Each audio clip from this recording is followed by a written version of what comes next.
Donald Trump toma uma decisão considerada radical e anuncia a construção de bases militares em torno da fronteira do Brasil para o combate do narcotráfico.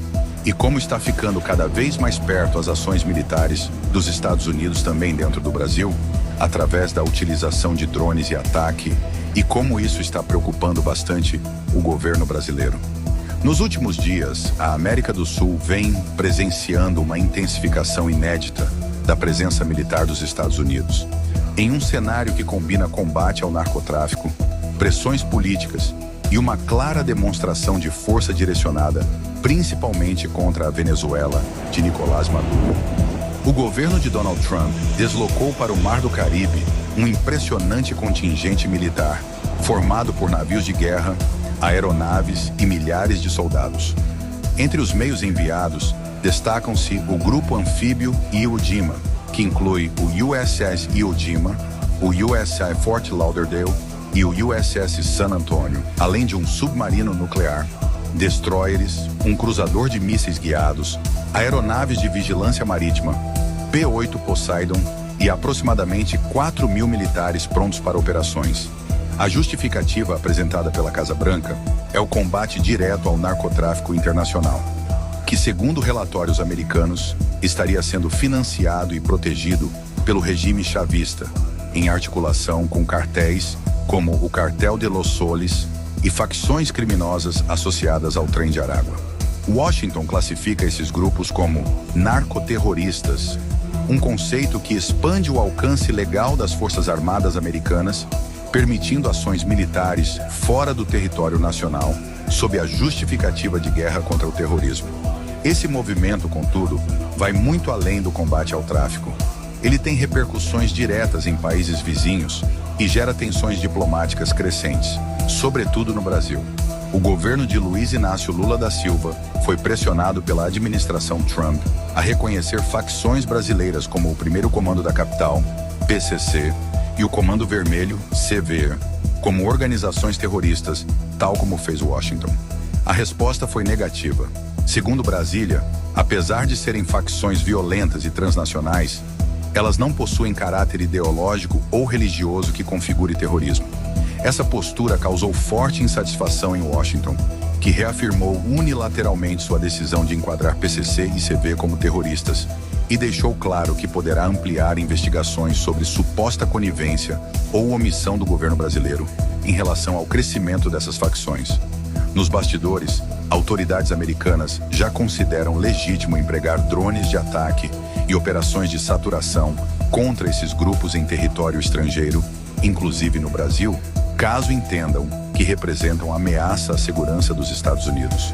Foi nesse contexto de máxima tensão que, há apenas 2 dias, Washington e Assunção assinaram um acordo estratégico para a instalação de uma base militar na Tríplice Fronteira, entre Paraguai, Brasil e Argentina.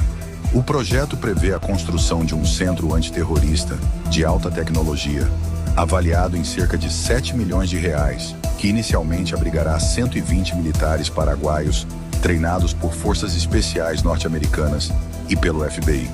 O local contará com infraestrutura moderna, sistemas de monitoramento avançados e, segundo informações de bastidores, capacidade para operar drones armados e conduzir operações de vigilância em tempo real.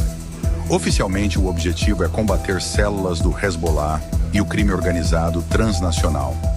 Mas analistas apontam que a base será também um ponto estratégico de pressão sobre o Brasil, permitindo que os Estados Unidos acompanhem de perto atividades criminosas na região e, se necessário, realizem operações militares preventivas.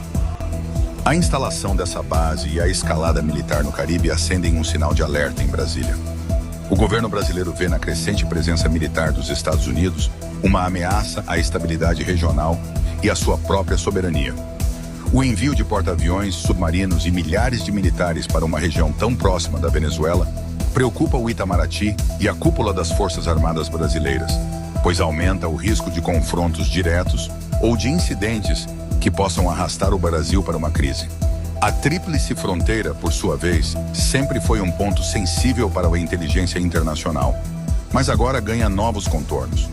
Com a presença militar americana instalada do lado paraguaio, O Brasil se vê diante de uma mudança no equilíbrio estratégico regional. Na prática, a grande questão para Brasília é que a política americana de considerar organizações como o PCC e o Comando Vermelho terroristas pode abrir espaço para ações unilaterais dentro ou próximas do território brasileiro, algo inaceitável sob a ótica da soberania nacional. Para os Estados Unidos, o argumento é simples. Se esses grupos atuam em rede com narcotraficantes e aliados do regime chavista, passam a ser uma ameaça não apenas regional, mas global. Isso legitima a intensificação militar, tanto no Caribe quanto em pontos estratégicos do continente.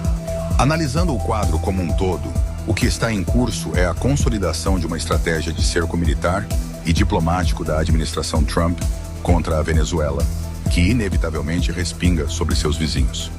O Brasil, ao se recusar a alinhar-se plenamente a Washington, passa a ser visto com desconfiança, em especial por não classificar suas facções como terroristas e por manter canais diplomáticos abertos com Caracas. A instalação de uma base americana na Tríplice Fronteira deve, portanto, ser interpretada como mais do que um ato de cooperação com o Paraguai. Trata-se de uma mensagem direta em Brasília de que os Estados Unidos estão dispostos a atuar na região com ou sem seu consentimento. No médio e longo prazo, isso pode gerar fricções sérias entre os dois países, colocar em xeque a liderança regional brasileira e até mesmo abrir espaço para uma militarização crescente da América do Sul, algo que há décadas se buscava evitar. A grande incógnita é até que ponto o Brasil conseguirá equilibrar seu discurso de defesa da soberania com a realidade de ter forças armadas estrangeiras cada vez mais próximas de suas fronteiras e operando em áreas onde a presença de facções criminosas é inegável. O que se desenha é um futuro em que a disputa entre segurança, soberania e influência geopolítica pode colocar a região no centro das atenções mundiais.